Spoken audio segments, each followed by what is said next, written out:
सकते तो सब्र जरूर करना पड़ेगा। बी लव कैंडी की कामयाबी के अंदर एक चीज बहुत कॉमन थी जो मुझे नजर आई। वो क्या थी कि यहां पे हमारे ऊपर, कंपनी के ऊपर कोई प्रेशर नहीं था, कोई सजेशंस देने वाला नहीं था, कोई रोने वाला नहीं था, कोई प्रोजेक्ट को मिसअंडरस्टैंड करके अपनी बगैर स्टैट्स विदाउट प्लानिंग सजेशंस देने वाला नहीं था, सजेशंस देने वाला नहीं था।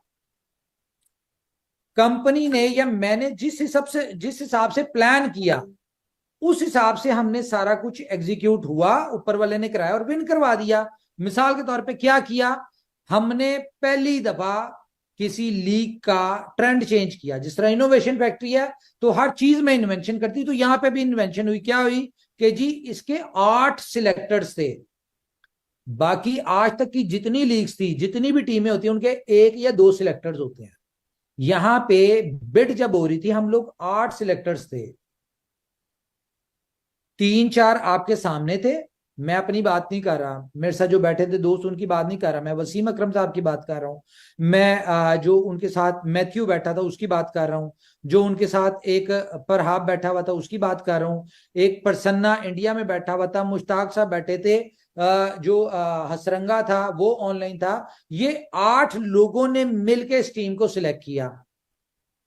तो ये इस बील ऑफ कैंडी की, सॉरी, लीग की हिस्ट्री में पहली दफा हुआ। दूसरा, इसके 4 मेंटोर्स थे, अजरुद्दीन साहब, वसीम अकरम साहब, जवेद मियादाद साहब और मुश्ताक साहब। 4 मेंटोर्स और कोचेस थे। ये इसमें पहली दफा हुआ। तीसरा, हम कह लें कि अच्छा, वहां पे जब मीटिंग्स होती थी, टीम मीटिंग होती थी, कोचेस के साथ डिस्कशंस होती थी, सारा कुछ होता था, तो वहां पे मुझे कई दफा मुश्ताक भाई ने कहा कि यार उमर भाई, आप मुझे कहते हैं कि आपका क्रिकेट का कोई एक्सपीरियंस नहीं है, आपको क्रिकेट शौक नहीं है, आप देखते नहीं है, ठीक है, तो यहाँ पे जो आप सजेशन देते हैं वो तो बहुत प्रोफेशनल होती हैं, वो तो हमने नहीं कभी सोची। मिसाल के तौर पे एक दफा ऐसा हुआ कि टीम को ना एक एक दिन पहले वो एक पूरा डॉक्यूमेंट बना के हर प्लेयर को भेज देते हैं, जितने भी टीम में होते हैं। उसमें ये होता है कि जी ये पहला ओवर करेगा, ये दूसरा, ये तीसरा, बैटिंग में पहले ये खेलेगा, इस तरह खेलेंगे। उसके बाद इसमें ये बताया जाता है उसमें कि जी हमने इतने स्पिनर्स खिलाने हैं, इतने फास्ट बॉलर खिलाने हैं, हमने बैट्समैन जो है वो पहले 3 ओवरों में इतना स्कोर करना चाहिए उनको, और वो इस तरह से खेलेंगे। बॉलर्स को टारगेट दिए जाते हैं, बैट्समैन को दिए जाते हैं, एक एक प्लेयर को बताया जाता है कि तुमने फास्ट खेलना है, स्लो खेलना है, विकेट बचानी है, ये करना है, वो करना है, ये सारी चीजें होती हैं। तो जब ये सारी चीजें एक दिन पहले वो कहते हम शेयर करते हैं, जब मेरे सामने आई तो मैंने उन्हें कहा, मैं कहा यार ये आप गलत करते हैं। कहते क्या मतलब? मैं कहा ये आपने, जब ये टीम ग्राउंड में पहुंच जाती है, जब उनके मोबाइल्स आपके पास आ जाते हैं या जमा हो जाते हैं, उस वक्त आपने ये चीज उनके साथ शेयर करनी है। कहते क्यों? मैं कहा ये जो चीज आप जो प्लानिंग अपनी बना के भेजते हैं एक दिन पहले, ये इनमें से कोई लोग आउट भी तो कर सकता है, किसी दूसरी टीम को भी तो बचा सकता है कि हम इस तरीके से खेलेंगे, तो क्या उसको काउंटर नहीं करेंगे? तो इस बात पे मुश्ताक भाई या जो कोचेस थे उन्होंने, वो बड़ा इंप्रेस हुए, उनका यार हमारे तो जेहन में कभी ये बात नहीं आई, और ये बड़ी लॉजिकल बात की आपने, सही बात की, ये पॉसिबल है। तो उन्होंने इस चीज को काउंटर किया। ये मैंने एक एग्जांपल दी, इस तरह की बहुत सारी चीजें थी।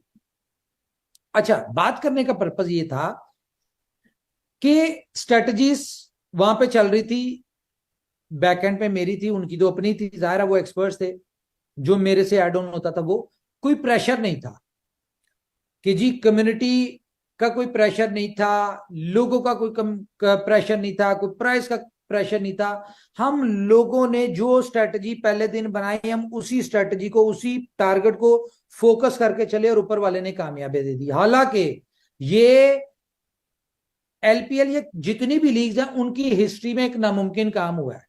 कैसे? कि 8 मेन प्लेयर, हमारा ओपनर नहीं खेला फाइनल में। क्यों? क्योंकि उसकी टांग टूट गई थी। हमारा जो कैप्टन था वो नहीं खेला। क्यों? उसको इंजरी हो गई थी। हमारा अटैकिंग बॉलर जो फास्ट बॉलर था वो नहीं खेला, उसके शोल्डर वो वो हो गया था, पता नहीं कुछ हो गया था उसको, ठीक है। उसके अलावा हमारे जो फखर जमान जो था वो नहीं खेला, ठीक है। उसके अलावा हमारे जो बेस्ट प्लेयर्स 8 जो प्लेयर थे वो नहीं खेले। ये जो पीछे छानमुरा टीम नहीं होती, ये वो बची हुई थी, तो उसको हमने खिलाया फाइनल में, लेकिन इस बिलीव के साथ कि भाई जीतेंगे, कप हमने जीतना है। दूसरा हुआ क्या यार, शोर बंद कर दे भाई, ठीक है। अच्छा, ये जब एक दिन पहले जब हमें पता चला ना कि भाई ये प्लेयर्स नहीं खेल सकते, इंजर्ड है या इसको मसला है, ये सारे 8 जो मेन प्लेयर है वो नहीं खेल सकते, और जब वो ग्राउंड में खेल रहे थे, लिटरली हम एक दूसरे को यही कहते कि ये लगान 2 चल रही है इस वक्त। जिस तरह लगान में नहीं टूटे फूटे पेंचर सारे प्लेयर्स खेल रहे होते, ठीक है, उसी तरह ये सारे वो प्लेयर्स थे। तो खैर, ऊपर वाले ने कामयाबी दी। उसके बाद मुझे क्या वर्ड सुनने को मिल रहे हैं, मुझे कम्युनिटी में से, मुझे लोगों की तरफ से, मुझे वहां पे जो लोग थे, जो लोग मुझे इतने दिन में अंडरस्टैंड किया, सारे नए प्लेयर्स, और वो बहुत सारे लोगों ने, ऊपर वाला नजरे बात से बचाए, एक ही बात सबकी तरफ से सुनने में आ रही थी, और वो ये थी कि यार आप जिस चीज में हाथ डालते हैं ना, ऊपर वाला उसको पूरा कर देता है, कामयाब कर देता है।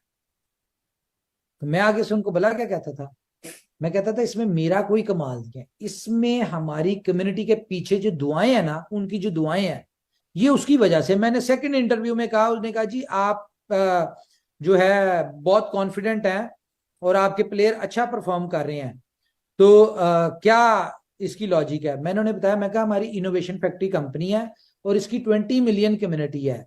मैं कहा ये अगर परफॉर्म कर रहे हैं तो इसकी परफॉर्मेंस के पीछे उनकी दुआएं हैं, जिसकी वजह से परफॉर्म कर रहे हैं और हम अच्छा खेल रहे हैं। तो खैर, तो ये सारा credit goes to our community.